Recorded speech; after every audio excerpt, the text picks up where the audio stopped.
Good day, and for today's video, meron po akong i-demo sa inyo na karaniwan na na-encounter ng ating mga customer.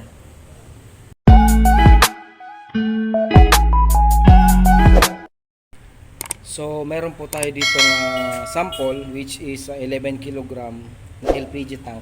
Ito po yon, gasol. So, ito po yung tinatawag na snap-on type valve. And then, ito naman po yung cold valve type valve. So, ito po. So, dito muna tayo magpo-focus sa stop on. So, once na-encounter nyo po na nag-leaking or na-experience nyo na kahit naka-off na yung ating mga regulator, is naririnig pa natin yung sounds or buzzing sounds kung minsan. Or kahit wala na yung regulator, hindi na naka-install yung regulator, ay nakaka-encounter pa rin po tayo noong leak sounds. So, ang kadalasan po na problem niya, na trouble, is yung kanyang needle doon sa loob is nababarahan ng mga foreign object, kaya nagkakaroon po siya ng leak. So, mayroon pong madaling paraan dyan in case po na wala pa po tayo doon sa distributor ng ating mga LPG tank. Meron po akong ituturo sa inyo na pwede nyo pong gawin.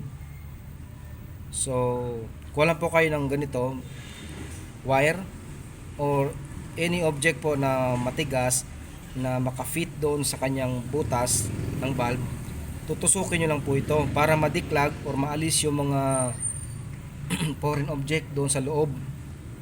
Ito po, ganito pong gagawin natin. Huwag po kayong magalala, safe po ito. Kasi meron po, yan. Ang purpose lang po noon is madiklag or maalis natin yung mga foreign object na nagbabara doon sa kanyang needle. Hindi naman po ito sasabog or yung karamihan sinasabi na sasabog yung tangke. Kasi meron po itong tinatawag na relief valve or relief gas pressure relief valve. Yun po yung tawag doon sa sa needle na nandoon sa loob. So, gagawin lang po natin is tutusukin natin yung pinaka needle doon. Yan po. Ito po yung needle nya. Tutusukin lang po natin yan para mailabas yung dumi. Yan.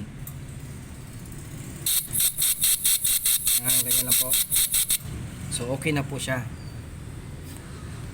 Isa po yung sa paraan para matanggal natin yung leak mismo doon sa gas valve. Okay na po.